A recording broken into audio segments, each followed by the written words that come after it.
हम सभी ने ऑपरेशन फ्लड का नाम जरूर सुना होगा। ऑपरेशन फ्लड एक योजना थी जो 1970 में डॉक्टर वर्गीस कुरियन ने शुरू किया था, जिसको हम श्वेत क्रांति के नाम से भी जानते हैं, मतलब व्हाइट रिवॉल्यूशन।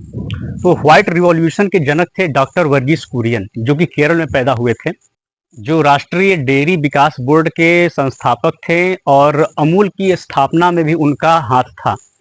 तो हम ये पाते हैं कि जब देश हमारा जूझ रहा था कुपोषण से, तमाम चीज़ों से, तो उस समय डॉक्टर वर्गीस कुरियन, जो कि साइंस के विद्यार्थी थे, उनको स्कॉलरशिप मिला था सरकार से पढ़ने के लिए। तो उन्होंने बहुत सारे विषयों में अध्ययन करा और सरकार की नीतियों से जुड़ करके काम करना शुरू किया।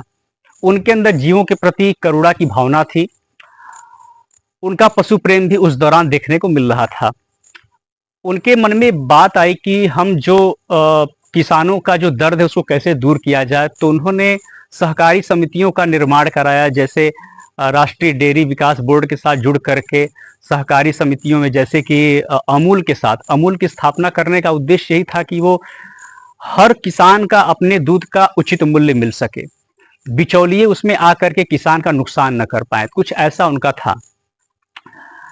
जैसे ही 1970 में उन्होंने श्वेत क्रांति की स्थापना करी, तो उसमें ये पाया गया कि भारत कुछ ही सालों में पूरे विश्व में नंबर 1 हो गया दूध के निर्माता में और एक्सपोर्ट करने में भी। तो हम ये पाते हैं कि बहुत ही ज्यादा क्रांति हुई अमूल के साथ मिल करके, सभी का कुछ सुधार हुआ उसमें, ये तो माना जा सकता है। लेकिन उस समय डॉक्टर वर्गीस कुरियन ने सीधे शब्दों में कहा था कि ये जो डेयरी में जो जानवर पैदा हो रहे हैं बिना इनको कत्ल खाने भेजे, ये जो कल्पना है डेयरी इंडस्ट्री की फलीभूत होने की, प्रॉफिटेबल होने की, ये नहीं हो सकती है। तो डॉक्टर वर्गीस कुरियन ने उस समय अनुमान लगा लिया था, उनको इस बात की चिंता थी। तो हम ये देखते हैं कि ये सब चीज हुई, लेकिन अब बात करते हैं कि ये जो श्वेत क्रांति हुई उसका क्या प्रभाव पड़ रहा है आज के युग में। तो कुछ डेटा हमारे पास है जिसको हम बोलना चाहते हैं। तो ये एक जरूरी मुद्दा है जिसको हमें जानना है। आज के समय में डेयरी इंडस्ट्री ठीक है कि नहीं ठीक है, इस पर एक हम लोग विचार रखते हैं। इसका जवाब क्या है कि थोड़ा जटिल है, क्योंकि यह आर्थिक, सामाजिक और नैतिक यानी एथिकल सभी दृष्टिकोणों पर निर्भर करता है। पहले हम बात ये समझे कि आर्थिक दृष्टिकोण से मतलब इकोनॉमिकली क्या है ये। तो कुछ हद तक ठीक है, लेकिन चुनौतियां हैं इसमें चुनौतियां हैं। क्या चुनौतियां हैं? भारत आज भी दुनिया का सबसे बड़ा उत्पादक देश है, सबसे बड़ा दूध का उत्पादक देश है। सोचिए, कई राज्यों में लाखों लोग आज भी दूध बेचकर जीविकोपार्जन कर रहे हैं। ऑर्गेनिक दूध, A2 दूध और गौ आधारित उत्पादों की मांग बढ़ रही है। लेकिन दूध के दाम घटते बढ़ते रहते हैं, जिससे छोटे किसान प्रभावित होते हैं। पशुओं का चारा, दवा और देखभाल की लागत बहुत बढ़ गई है। ठीक है, बड़ी कंपनियों का वर्चस्व छोटे उत्पादकों के लिए समस्या बनता जा रहा है। अब बात करते हैं दूसरे पॉइंट पे।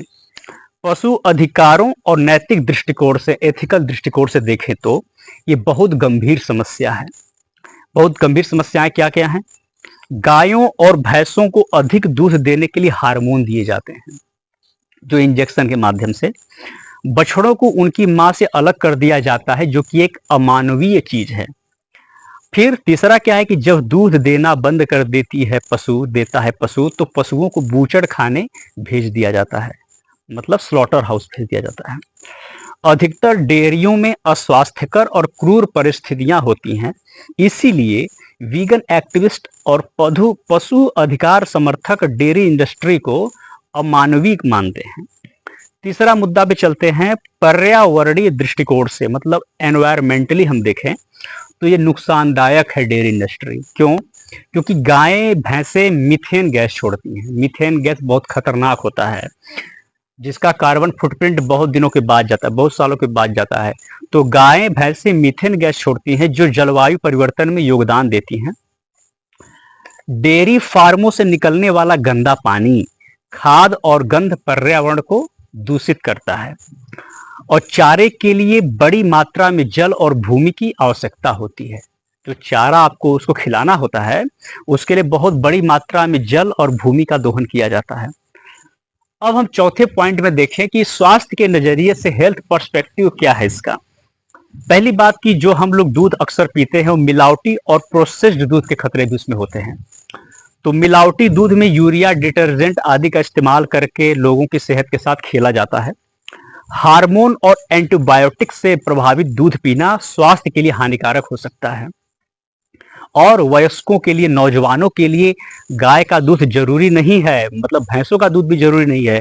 और कई लोग लैक्टोज इंटॉलरेंस होते हैं। लैक्टोज इंटॉलरेंस मतलब क्या, कि हमें दूध पचता ही नहीं है, हम लैक्टोज को पचा ही नहीं सकते हैं क्योंकि हमारे अंदर लैक्टेज नहीं है, जवानों में नहीं होता है। तो निष्कर्ष यही निकल रहा है, कंक्लूजन यही निकलता है कि आज की डेयरी इंडस्ट्री आर्थिक रूप से कुछ क्षेत्रों में मजबूत है, लेकिन नैतिक, पर्यावरणीय और स्वास्थ्य दृष्टिकोण से गंभीर चिंता का विषय है। अगर आप पशु अधिकारों के समर्थक हैं तो वीगन जीवन शैली को अपनाना एक बेहतर विकल्प हो सकता है। अब हमें ये देखना होगा कि इन सब चीजों का क्या है, जैसे कि इसका एक समाधान क्या ढूंढ सकते हैं हम। अगर हम दूध पीना छोड़ दें तो क्या समाधान ढूंढे, तो समाधान है वीगन दूध विकल्प। आप सोयाबीन के दूध बनाइए, आप बादाम के दूध बनाइए, आप ओट्स, नारियल के, चावल के, मूंगफली के दूध बनाइए, जो कि सस्ता होता है, प्रोटीन से भरपूर होता है, कैलोरी होता है, लो कैलोरी होती है, विटामिन ई होता है, फाइबर युक्त होता है, पर्यावरण के लिए बेहतर होता है, स्वादिष्ट होता है, वसा में मध्यम होता है। फायदे क्या हो सकते हैं, बिना किसी पशु क्रूरता के हम दूध बना सकते हैं। पौध आधारित, पौधों से, प्लांट से दूध बना सकते हैं। लैक्टोज फ्री होता है जिससे दूध से गैस या एलर्जी नहीं होती है और सबके लिए बेहतर हो सकता है। और एनवायरनमेंट पे, पर्यावरण पे कम असर करता है। अब देखिए चुनौतियां क्या है हमें ये प्लांट बेस्ड दूध पैदा करने में। तो चुनौतियां ये है कि गांव में अभी कम उपलब्धता है। कुछ लोगों को स्वाद अलग लगता है लेकिन आदत बन जाती है। तो उपलब्धता इसलिए नहीं है क्योंकि हम उसको जानते नहीं। जब जानने लगेंगे कि इस तरीके से दूध बनता है और आसान तरीके से आप पौधों से दूध बना सकते हैं, तो ये हमारी आदत बन जाएगी और सबको कम मूल्यों में मिलना भी लग जाएगा, सब अपने घर भी बना सकते हैं। अब हम आते हैं डेयरी इंडस्ट्री की सच्चाई के बारे में। डेयरी इंडस्ट्री की सच्चाई क्या है, कि आज की डेयरी इंडस्ट्री सिर्फ दूध निकालने की प्रक्रिया नहीं है, यह एक व्यावसायिक मशीन बन चुकी है जहां पशु एक उत्पादन वस्तु, मतलब कॉमोडिटी की तरह देखी जाती है। प्रमुख समस्याएं क्या है पशुओं के पालन में, गर्भ और जन्म का चक्र जो उनका है, कि गाय को बार बार कृत्रिम गर्भाधान, आर्टिफिशियल इंसेमिनेशन के द्वारा गर्भवती किया जाता है और दूध के लिए उसका बछड़ा उससे अलग कर दिया जाता है। यह दोनों के लिए बहुत दर्दनाक होता है। शोषण होता है इसमें, जैसे अधिक दूध देने के लिए हार्मोन दिए जाते हैं। जब दूध देना बंद कर देती है तो उसे बेकार मानकर अक्सर कसाई खाने भेज दिया जाता है। अब बात करते हैं स्वच्छता और जीवन की गुणवत्ता पे। अधिकतर फार्मों में पशु भीड़ भाड़, गंदगी और बीमारियों से घिरे रहते हैं। उनके पास स्वतंत्र घूमने की आजादी नहीं होती है। तो निष्कर्ष ये निकल रहा है कि डेयरी एक प्राकृतिक उद्योग नहीं है। अब ये प्राकृतिक उद्योग नहीं रहा, यह अब एक बड़ी मशीनी और अमानवीय इंडस्ट्री बन चुकी है। अब ये तो हो गया उनके प्रति जो क्रुएल्टी हो रही है, उनके प्रति जो क्रूरता हो रही है। अब बात करते हैं किसानों की क्या समस्याएं आ रही डेयरी इंडस्ट्री से, problems faced by dairy farmers. तो छोटे किसानों की विशेष रूप से चिंताजनक वाली स्थिति है, जैसे कि कम दाम मिलना, दूध की कीमत बहुत मिलती है लेकिन दूध की कीमत बहुत कम मिलती है लेकिन चारा और देखभाल की लागत ज्यादा होती है। किसान बिचौलियों के शिकार हो जाते हैं, ठीक है, बिचौलियों के शोषण के शिकार होते हैं। जलवायु परिवर्तन और चारे की कमी, मतलब गर्मी, सूखा आदि से चारे की समस्या बढ़ती है, पशुओं की देखभाल मुश्किल हो जाती है। सरकारी नीति और सब्सिडी की कमी, मतलब अमूल जैसी कंपनियां तो लाभ कमा लेती हैं लेकिन छोटे किसान पीछे रह जाते हैं। और चौथा है जानवरों की देखभाल का बोझ, यानी जब गाय दूध देना बंद कर देती है तो उसकी देखभाल एक आर्थिक बोझ बन जाती है, वो किसी काम की रह नहीं गई। तो अंतिम विचार क्या कहता है लास्ट में, कि वीगन विकल्प जो है जानवरों और पर्यावरण दोनों के लिए बेहतर है। डेयरी इंडस्ट्री अमानवीय है, शोषण पे आधारित है और अस्वस्थ है, और किसान इसमें खुद भी संघर्ष कर रहे हैं लेकिन पशु शोषण का हिस्सा बन चुके हैं। तो समाधान क्या हो सकता है, वीगन दूध को, पौध आधारित दूध को गांव और शहरों दोनों में बढ़ावा देना होगा। किसानों को पौध आधारित कृषि की ओर मार्गदर्शन देना होगा। पशु क्रूरता को रोकने के लिए कानूनी अधिकार में कानूनी सुधार करना होगा। उपभोक्ताओं को शिक्षित करना कि दूध प्राकृतिक नहीं है बल्कि निर्ममता का हिस्सा है, ये सब उन्हें बताना होगा। तब जाकर के एक अलग क्रांति का प्रादुर्भाव होगा। धन्यवाद।